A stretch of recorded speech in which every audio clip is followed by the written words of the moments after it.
Hi. Whew. Tisha B'Av is almost here, just a couple of hours away. And there's so much that I've been wanting to tell you. And as is typical for me, and typical of this time, I have found myself holding back. I found myself not exactly making excuses, but not making space to show up. So we're approaching this day that for me feels like a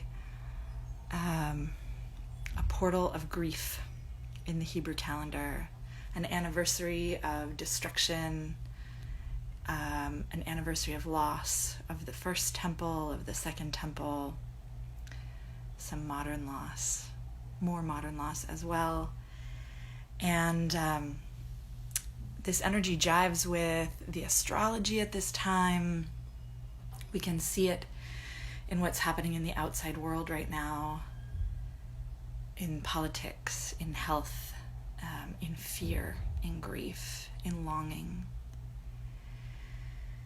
And so yesterday I pulled this card, the Temple, from Alana Fairchild's Journey of Love deck. Alana Fairchild and Rasulis, the painter, and Richard Cohn, the poet. And this card, I held on to it. I was like, this is the card for right now. And for me, it's of course resonant because this anniversary is the anniversary of the destruction, the final destruction of the temple in Jerusalem. And for me as a priestess, that temple feels complicated because it's the priesthood, the temple priesthood, and the rise of the patriarchal roots of Judaism, the tradition I was born into in this lifetime. The rise of the Aaronite priesthood was also the end of the priestesshood into which I'm ordained. So for me, the anniversary of the destruction of the temple feels complicated. And in today's world, it feels like we are living through the destruction of today's temple, of the patriarchal systems that have been underpinning our society, the white supremacist, colonialist, capitalist, patriarchal systems that have been underpinning our society for millennia. And my understanding is the paradigm already shifted. It shifted in 2012. And we have just been waking up and calibrating and recalibrating and integrating and waking up and showing up ever since. So what we're feeling now, what we're experiencing in the 3D world right now is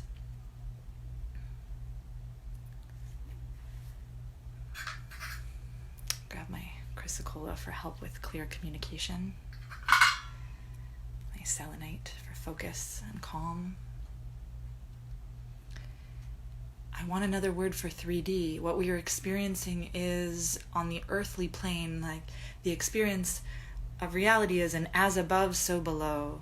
So the paradigm has been shifting, let's say, in a sense that is much greater than us for a while now.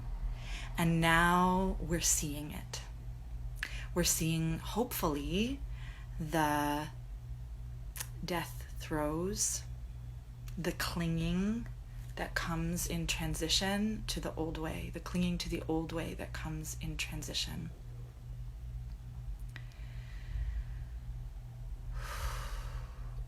And the rising up is a loud expression of the transformation of the world that we are co-creating. So it feels like on this anniversary of the destruction of the way that built us, we are experiencing a destruction of the way that built us. And for many of us, we're awakening to some shame about our conditioning and the fact that we've been okay with the ways that have built us, that have kept others down, that have built us on the backs of others. So for us white folks, we are waking up in waves to the ways that our success has been built on the backs of people of color and indigenous folks. And we are ready. We know, we've known for a long time that we're ready to thrive in new ways. That we know, I'm thinking about, I can't remember her name, June. We already know how to fight for freedom. We've known for a long time, but we didn't think we were ready. We were too worried about getting it wrong.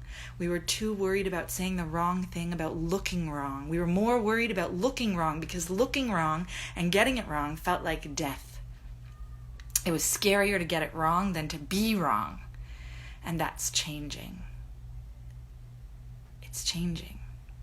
So this moment of this portal of grief that commemorates the destruction of a patriarchal system that birthed Judaism,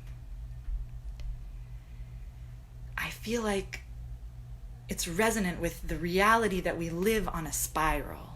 It's not a cycle, it's a spiral. We come back to the same point in the calendar, right? The same point year after year, but we're changed.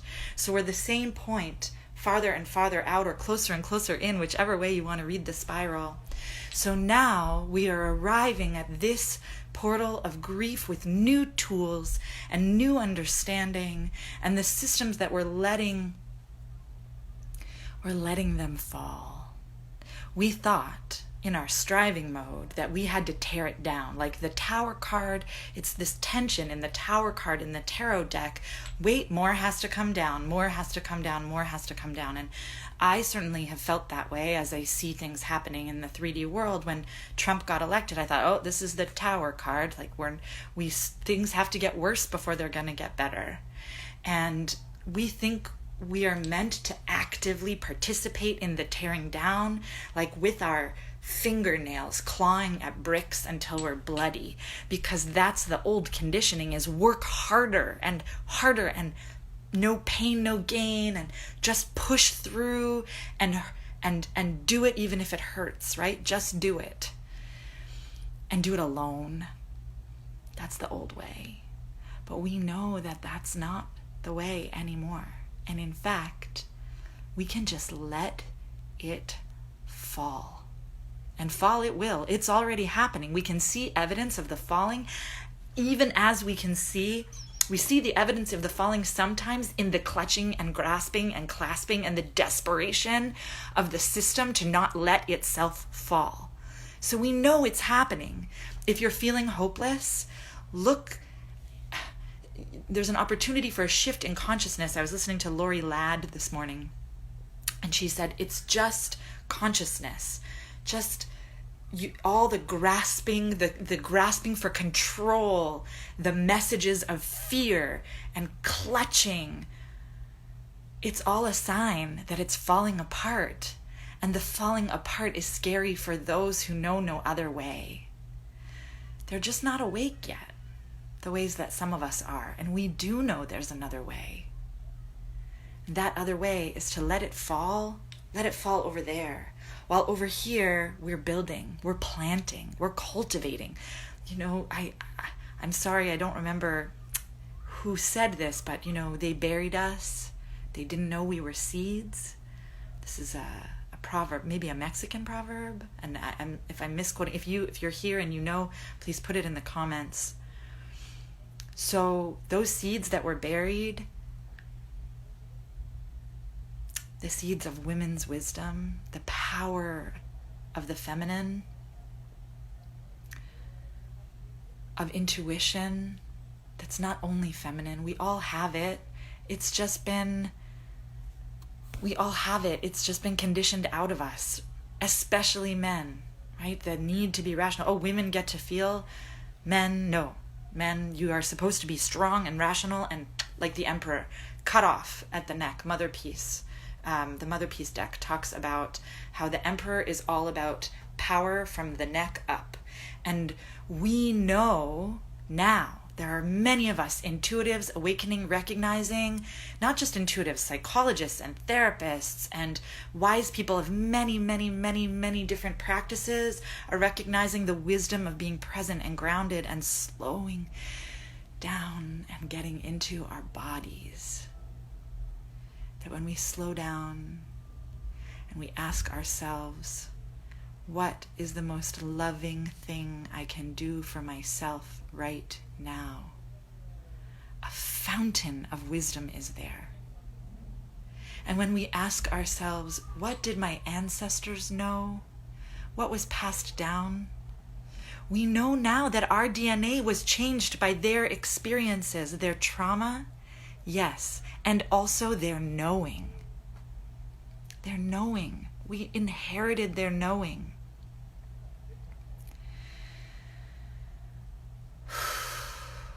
It's our knowing too. And to be honest, it feels heartbreakingly painful when I think about all the knowing that was lost because we were told that we weren't allowed to know, that it was wrong, that it wasn't true and it wasn't real. And if we couldn't prove it empirically, and test it and prove it again and again, it wasn't real. Our lived experience, we've been told our lived experience doesn't count if it doesn't come with a certificate. That is not true. Our lived experience is the foundation of everything. Our lived experience, the lived experience of our ancestors, and our ability to witness from our bodies and our souls and our hearts, our ability to witness the lived experiences of those around us, to see each other, really see, to see suffering, yes, deep, ouch, and not turn away, and also to see triumph and thriving and celebrate it and not turn away and not feel jealousy or envy and not say, well, she's allowed to have that, but I'm not, or who is she to have that? We don't get to have things like that. And then I don't want to put energy there. I just want to name that that's real, and that's part of what's been happening. That's part of the capitalist. More. I need more. And I need more, even if, especially if, and definitely by stepping on someone else to get there. The belief in scarcity, that there isn't enough, and the only way I can have enough is for you to not have enough. We're done with that. We're done. We know there is enough. There's enough love. There's enough sustenance. There's enough food. There's enough money. There's enough joy. There's enough creativity. There are enough ideas to go around and around and around, unceasingly, infinite love overflowing, yes.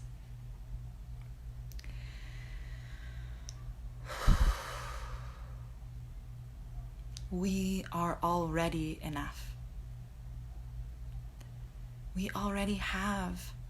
Now, when I say we here, I mean it in a global, universal sense. We already have enough. There are many individuals and groups on this planet who do not have enough. But not because there isn't enough to go around, but because there are some who are hoarding it. Hoarding it, yes, out of greed, but underneath that greed is just fear. So much fear. If I don't have it, I will die. That's really the core fear. And that comes from generations of trauma, running, persecution. The need to hoard bread has led to a desire to hoard everything else. The need to hoard safety has led to a desire to hoard everything else. We all have it. Even me in my red room. I know I have more than enough. And I'm sharing in the ways that I know how, and I'm learning how to share more every day. My 4.5-year-old daughter said to me, sharing is caring. And we're learning to care in new ways. We're learning that the way forward is collaborative. We can't do it alone. If I don't know how to do it, I'm not going to suddenly figure it out. And it's not appropriate to think that I should just sit alone in my cave and read books until I understand the way forward. No, I can ask. To ask, I have to admit that I don't know. And our white supremacist conditioning tells us we're not allowed to not know. Not knowing is bad. Not knowing is scary. Admitting that we don't know is scary. Guess what? I am a perfectionist who was conditioned in this lifetime to be a know-it-all. Feels really good to know things. I love talking to my 4.5-year-old when she asks me questions and I know the answer, and I feel like finally I get to use my know-it-all skills for someone. Someone wants to know what I know. That feels so good. And what's interesting is, as a mama, when she asks me a question and I don't know the answer, I'm not afraid to say that I don't know. I can say, I don't know, let's find out. But in my work, in my adult relationships, in the ways that I show up in the world, and I want to be seen as an expert, because apparently there's value in being an expert, it's really hard for me to admit that I don't know. Even now, even saying it out loud, and I think, oof, a priestess who doesn't know. I don't want to be her. I don't. And I'm having to integrate that. I'm having to say I have so much more to learn, even when I feel like I know so much. And the truth is, both can be true. I can know a lot. I can know so much, and my experience, expertise, skills, and talents are valid. My degree, my years of Jewish education, my upbringing, all of the stories of my ancestors that I listened to, and the practice, the reading, the showing up, the lived meditation and prayer, and my personal experience of the divine in my body, my voice, in my life, through me, and in you. It's all valid. It's all necessary. It's enough. Yes, it comes from so many places. Thank you, Kira. And eternal orgasmic alignment, I don't know your name. Type your name so that I can thank you. I really appreciate your comments. Yes, it's enough, and there's so much more.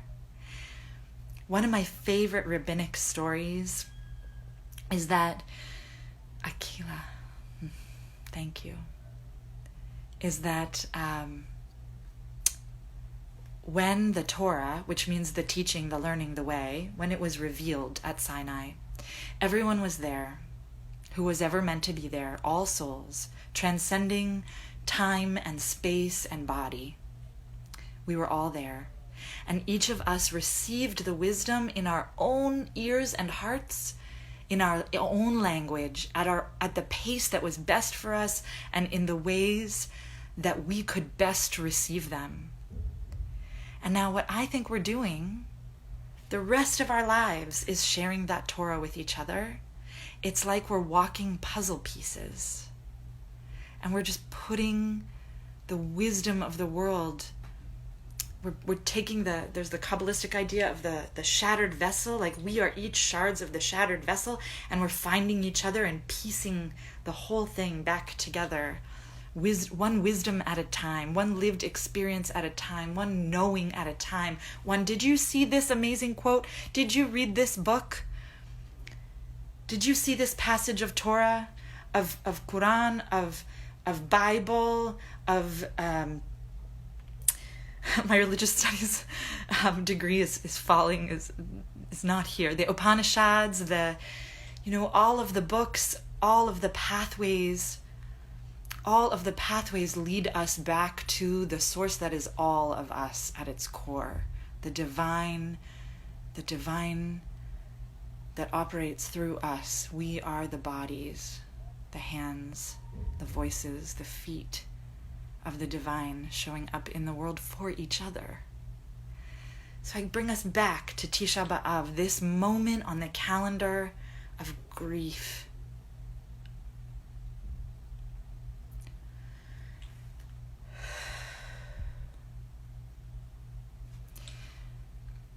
I was telling Rabbi Jamie Serber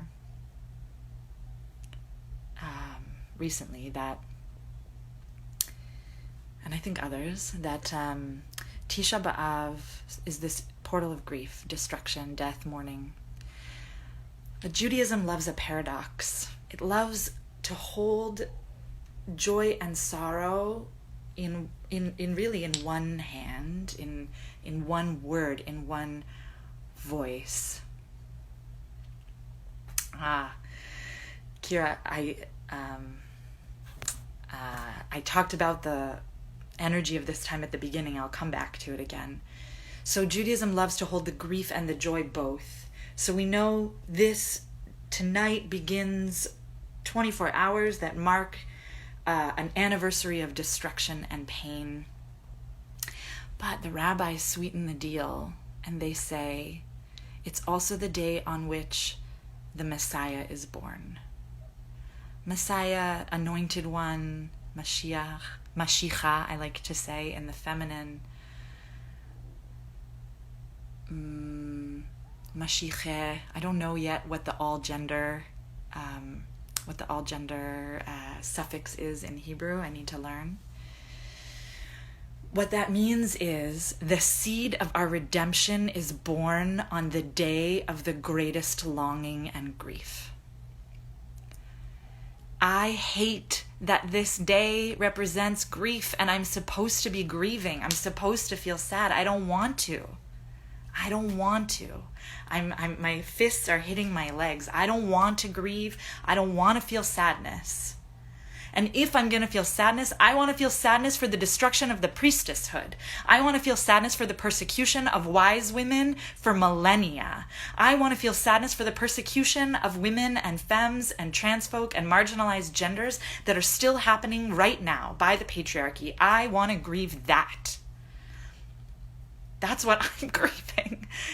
As I'm working with my therapist, Bryn Bamber, core energetics practitioner, and I said to her, I don't want to be the person who survived the traumas I've survived. I don't want to feel it.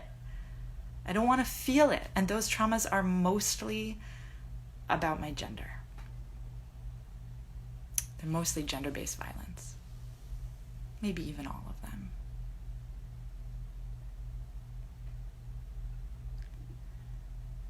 I don't want to feel it. I am resisting this day hard. And I was talking to Monica Leilani this afternoon. We talked for a long time.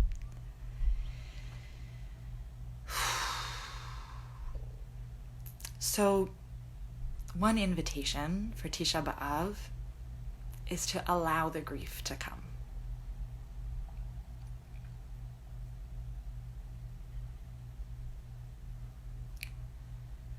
go back in my stories on Instagram and listen to the song I've been singing by Ali Halpert, Loosen, Loosen. Holy breath and holy name. Will you ease this pain? Well, we have to feel the pain if we're going to ease it. I don't want to feel it. But that's what this day gives us permission for. It's a day on the calendar when we're allowed to just be present with the ouch. And if we forget, the calendar says, this ouch happened, and this ouch happened, and this ouch, and this ouch. So if you can't be present with it for yourself, be present with it for the ones who came before you. Yes, whale.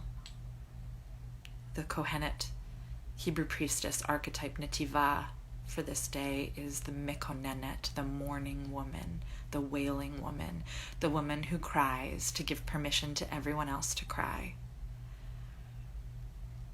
The one who cries for those who can't. I am crying for the kid me who wasn't allowed to cry.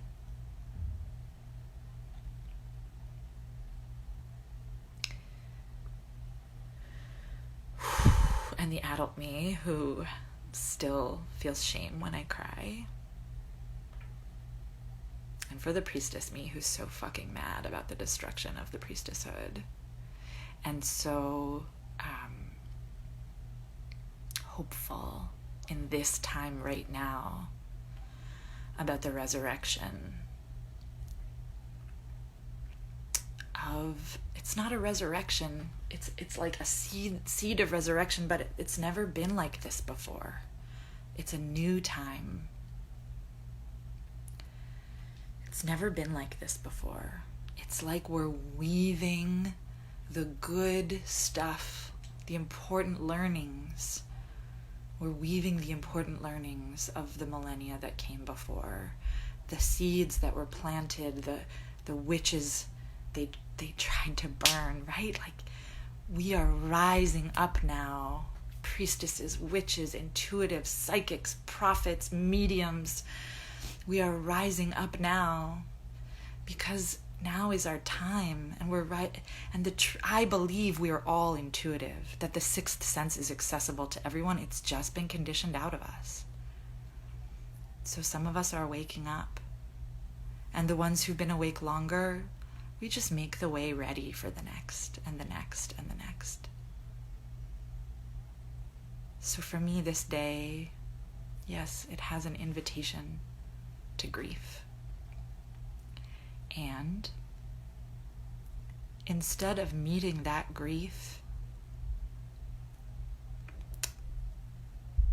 traditional Judaism, or the rabbinic Judaism, offers that in the 3 weeks, and especially the 9 days leading up to Tisha B'Av, we should prepare ourselves for this grief by getting really quiet and uncomfortable. Like, feel the ouch in your body. Be hungry, be dirty, be alone. Not alone because we gather in community, but we don't make eye contact. And we don't have sex, and we don't wear comfy clothes, and we don't drink or eat. And if that's your practice and that helps you feel connected to the grief in a way that is nourishing and healing and transformative, then I'm all for you doing the thing that is healing and nourishing and transformative for you and the collective. Those things don't feel healing and nourishing and transformative for me. They just feel like deprivation. And deprivation is not how I feel resourced. And deprivation is not how I show up for transformation. The way I show up for transformation is with love. Love for myself. Kindness, compassion, pleasure, ease, spaciousness, breath.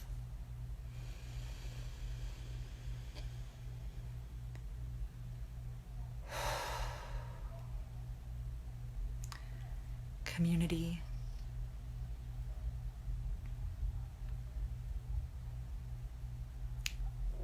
looking, I wish I could see your faces.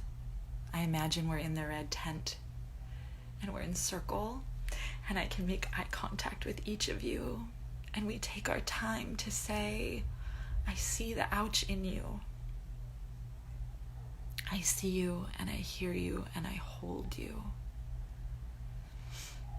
And I see the power in you. And I see you and I hear you and I hold you up. Because it's when we are resourced that we can feel the power to transform this portal. And this year we are arriving at this portal in our power, recognizing it. We're not unaware anymore. We're not sleepwalking through our lives, through the transformative moments in the world. They're happening. They're happening whether we push for them or not. Like birth happens whether we push or not. The change is happening. The new world is being born. We don't have to push. We can breathe and it will come. We can breathe and lean on each other and celebrate our power. We are not doing this alone. And it's in our power when we recognize all that we have inherited, the wisdom we've inherited, all that we know, the gifts of our longing. Even, how do I say this? The learning and transformation that came from the ouch. I don't think ouch happens for our good. Like, shit happens to us. It's not our fault. And it doesn't have to be for the sake of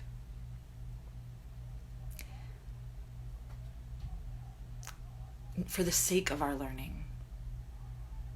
And as we heal, we learn. As we heal, we open, we grow. We experience empathy in new ways. We experience our power and our capacity in new ways. We experience our strength.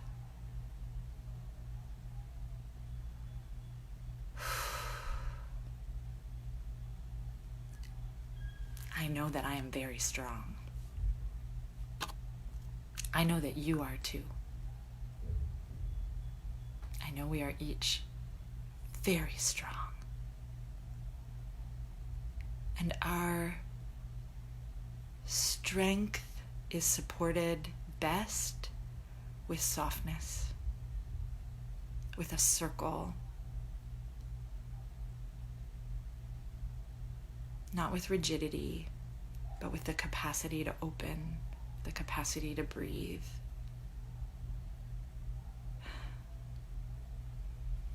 We grow best in the womb, in the dark, cushioned, nourished, held, celebrated, in circle. Yes, tenderness, gentleness, yes. That's tenderness and gentleness. If we can meet grief and power both with tenderness and gentleness. And then in the moments when our power rises in us, it doesn't have to be soft always. There is so much good that comes when we just let it out. In song, in movement, in on force, right? Like en masse. It's so powerful when we see ourselves in a sea of community, a sea of bodies chanting for change. That kind of power is not tender and gentle. But when someone falls down in that sea of bodies, and 100 hands reach for them to pick them up. That's what this new paradigm looks like. 100 hands reaching for you to pick you up every time you fall. Next week, 7 days after Tisha B'Av, we hit Tu B'Av, the 16th day of the month of Av, which is a holiday of love. And that's it. It's pulling us, this day of love, and in between we have comfort, nachamu. The day of love is pulling us through the day of grief. Yes, with tenderness, with permission, with spaciousness, with support, with 100 hands reaching for each and every one of us and saying, I've got you. Lean on me. You are not alone. I see you. I see your ouch. I see your power. Let's just take a breath.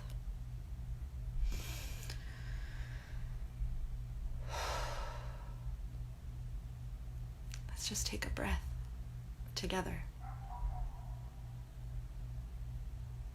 Take a breath. Get the lay of the land. Decide together what is the next right thing. And then I will not leave you. These 100 hands, they will not leave you. They may be replaced with 100 other hands. Wave after wave. Step by step. It used to be that we thought the way forward was a leap of faith off a cliff. We don't have to jump anymore. We don't have to jump and trust that we'll grow wings or that we'll find a soft landing. We can just take one step at a time. And it's like in those adventure movies, you know, what's Indiana Jones style, where the ground just comes up to meet our feet. Like the Gaelic blessing, may the road rise to greet you. That's what's happening now. The road is rising to greet us because the road is us. It's our ancestors who came before us. It's those of us who are living and waking up and showing up right now. And it's all those who will come after us.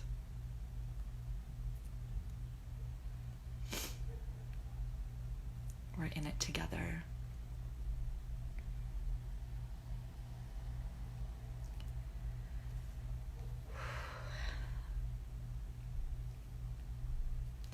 May we feel surrounded by this love.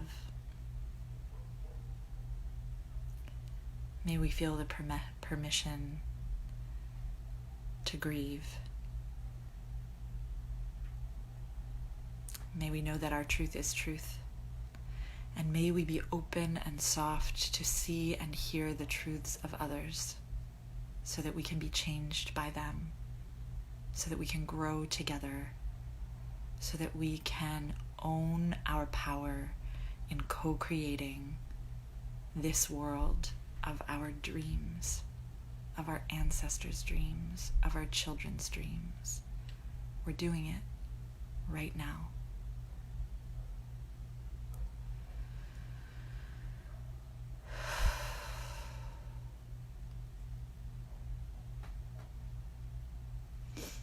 I close with this. Close with a song that I made up for my daughter, Grace. It's a little silly, and it gets us to where I want to go. The way to my heart is through my tummy. Cook me something delicious. The way to my heart is through my brain. Tell me something interesting. The way to my heart is around me. Hold me with your arms. The way to my heart is to be loving. Be kind to all the people. Be kind to all the people. Let us be loving to ourselves first and foremost, so that our cups may be full, so that we may be resourced, so that we may feel our power to show up for ourselves and others. May we be kind to ourselves and to everyone. Ve'ahavta l'recha kamocha. You shall love your neighbor as yourself.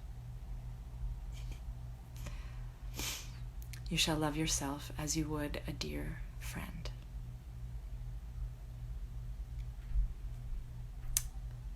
I wish all of us a powerful and supported journey through this portal of Tisha B'Av.